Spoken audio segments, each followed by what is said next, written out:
welcome everybody to the Slab Lounge, hosted by the three Kwamis, Doug Medhin, Kevin Bradley, and of course Robert Haywood. This Slab Lounge. Okay, so I'm gonna start things off with an anime that I started watching but couldn't really. Sakamoto Days. Oh, okay.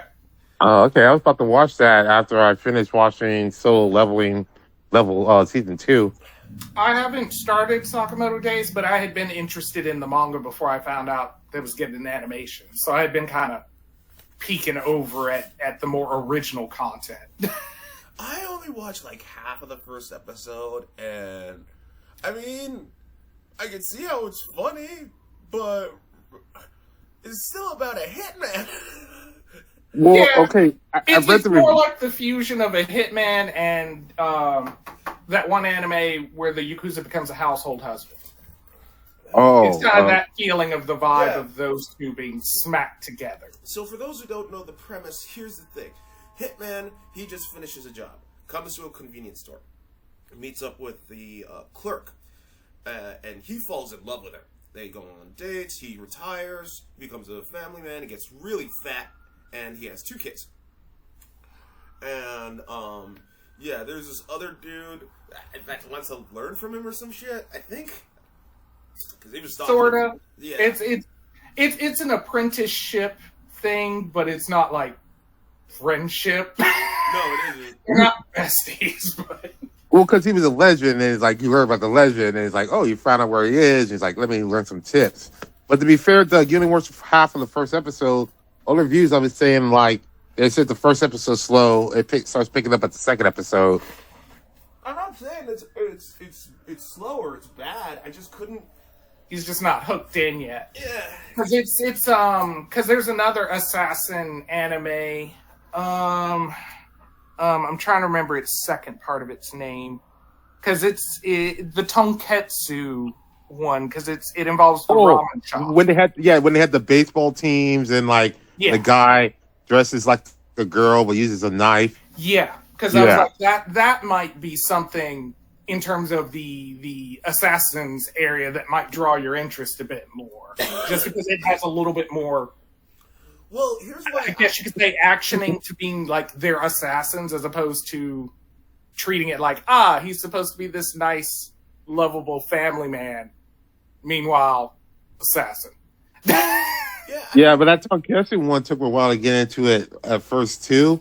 But everyone said it was really good, so I stuck it out, and I was glad. Like, it was kind of like slow, kind of end because they have to like build the world. You know, they gotta like show you all these different things and try to give you a idea of strength. So like, first episodes might be kind of slow. Well, okay, so the only hate that I have to give Sakamoto Days is is its opening. Here's how it opens. It's action packed, right? And then, he says all this stuff that he does, retirement, and then the opening credits. And my God, was that opening song, that was a fucking slog. I'm serious. It literally spelled it. You see one frame S A K O M, and I'm just like, are you To be really fair, spelling out If that's Sakamoto? the first episode, that might actually be the closing song, which might be why it drags. Yeah, Because sometimes they anime do has that. a habit of, because the first episode doesn't get an intro that it would get, the ending episode gets what would be its ending, and then when you come back to it the next time, it has a whole new intro that's the normal intro. So episode 2 might have a different thing for you. Dude, especially when you know they're gonna be like a popular anime coming up from a manga, they usually get like a sick opening stuff on there. Here's hoping that Lisa's on it.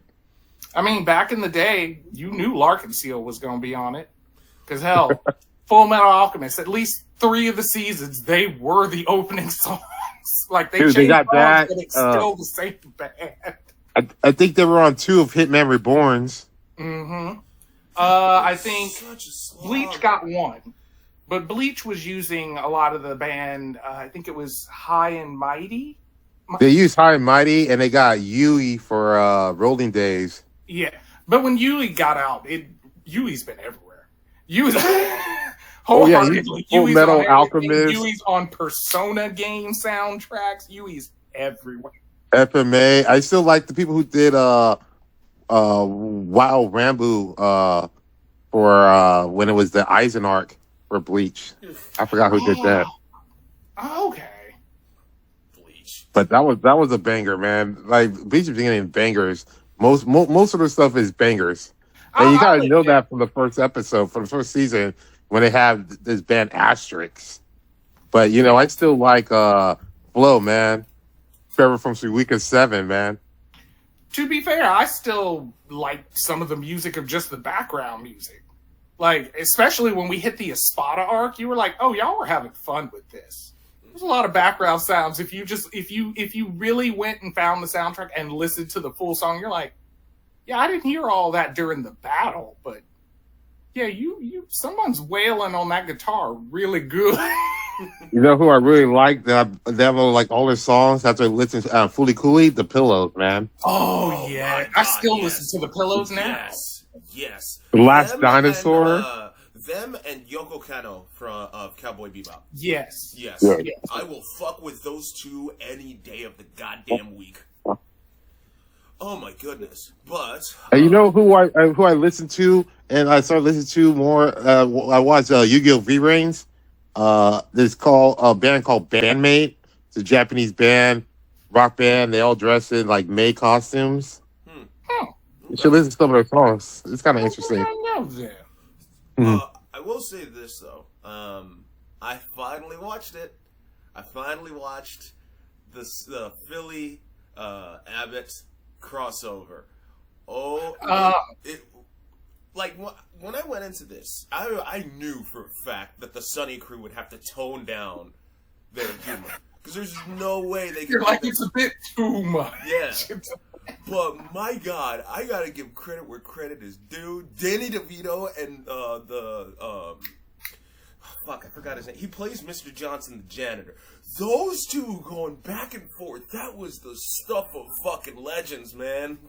Like, you can't contain Danny DeVito. No, it's Danny fucking DeVito, man. He's so great. I'm so glad he stayed on with the Sunny Crew because my God, I was like when I saw it, I was like, it's Danny DeVito, and I'm just like, oh my God, I hope he and Mr. Johnson get into it, and they just do, and I'm just and then I forgot her name from the Sunny Crew.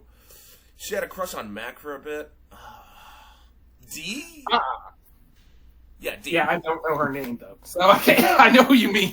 I don't know her. D started coming on hard to Gregory Eddie, and she really the shit that she was all like, oh, you and him are in a relationship, but you're shorter, so I could probably do better. So and like she straight up still tries to steal him. And it was amazing. I forget why what's his face had to one of the Sunny Crew, he actually stayed as far away from the cameras as possible. Like he only shows up twice, but so it was Glenn Howerton, who plays Dennis, or Charlie Day, who plays Charlie, or Robin Melanie plays Mac? It was Dennis, because Charlie Day worked with Mac worked with Ava, the principal, and he tried his best to get the volunteering thing out of the way. Because it's this whole kit and caboodle. Essentially, what happened was the court told them to do X amount of hours of community service, so that's why they volunteered at the school. But that's neither here nor there. But she was so. So Abbott Elementary is set in Philadelphia. Yeah. Well, I know. I never watched the show. Yeah, no, it's in Philly, because one of the teachers, she's Italian and her name's Miss Chimenti. She's a big Eagles fan, and she'll talk about how we punch people during a fucking football game and all this nonsense, and it's just like yeah, that sounds like someone from Philly, because it's Philly. is it true about like the stereotypes behind Philadelphia when it comes to like football? Yes, and New England, yes, double yes. Oh my god. God, I hate Boston so much. Go to Boston. Like, I've never been to Boston, yet I hate them as much as Gabby hated the Island Devils on Attack on Titan. Let me tell you. Oh yes. So yes, Robert finally broke his cherry and watched Attack on Titan. I don't know how many. No. I watched it before. I just didn't watch season 3 and onwards. Yeah. That's what I was gonna, you didn't. You didn't go into the utter chaos. Well, okay, yeah. Once it flipped on there, and I saw the opening themes, I'm like, okay, so we're doing reverse Germanosity kind of shit, World War II, and it's like, okay, so these Jew people are bad. Okay, I was just like, okay, yeah. but I watched it. That's that same feeling I had when I first was like, oh, I'm gonna watch Dies Irae. It looks good. It's great. Nazis. And you're like, God damn it. And their outfits look cool. God damn it. Like, if you ever watched the evil Tanya saga, which it reversed on there, and then you find out it, again. But it makes me feel so terrible about myself inside. Right? Because it was great until you started realizing. It was great until you started realizing, like, oh crap, this is just a World War II parody with magic. Yeah, and she is 100% the villain, but it's awesome to watch it. So you're just like, she's literally flying around being like, fuck you, God. And you're like, this is definitely not supposed to be the hero, but this is an awesome show. And I heard they're getting season 2. I'm waiting for that. I have been waiting so long since after that movie. The movie did build up good. I need to know what else is going on. It's just like when you watch Hellsing Resurrected, like Nazis again. Hellsing doesn't have. Okay, I'm just gonna be that guy. Hellsing doesn't have really good writing. Its action scenes are amazing. Yeah, but like its writing, no, because the last episode where you literally see all the Nazi vampires smiling when they died, there was no like build up to that. They were just like, "Yeah, we're finally dead," and I'm just like, "What?" What? Yeah, but I guess even the werewolf character is all like, I want to die. Motherfucker, if you want to die, first of all, call a suicide prevention hotline. Second, there's more things to life. If you watch The Wire, your life will be okay. Like, there's all there is to it, okay? Because The Wire has everything. It has Michael K. Williams. It has it has really good politics, and it has titties. You can't, like, that's hands down. If those first two factors fail you, you can always rely on titties. Because whether you're a man or a woman, both sides can agree. Titties make life whole. I would just be like, if I'm living this long, you guys wanted to conquer the whole world. Why don't you do that first and then find a place to die? Instead of being like, let's find these battles. You have this chance, man. For thematic purposes, I get it. Because the general's the only one who really was kind of pushing things. The others just wanted to die in battle like warriors want to die. Except for Rip Van Winkle. She kind of got the shit end of the deal. Mm-hmm. She clearly did want to live. But she did not get the best part of that, considering if, in memory serves correctly, you thought you could shoot Alucard on a boat. Mainly because the whole folklore of, oh no, vampires can't travel on water. Even though he's moving a fucking boat. And you thought shooting him with magic bullets was going to work, even though he just normally lets regular bullets go straight through him. So, yeah. So then, and then as mentioned, those wonderful tits you bring up, he stabs her through them. Yes, I know. So, I remember that. With her own gun. With her own gun. And don't forget, like, fucking wannabe Gambit. Ugh. Like I said... he was interesting for that episode. If they had kept him, I probably wouldn't have liked him. But the way that particular episode he was in had coasted, I'm like, okay, I'm in it. You're finally giving me the action I've been waiting for, and not just Alucard walking around being like, I can't kill you right now. Well, again, it's the Butler. I know he made that contract to try to get like younger and back his prime, but after that, he should have just Oh, you're the talking about the trade. Butler, like Yeah, Butler's- Walter.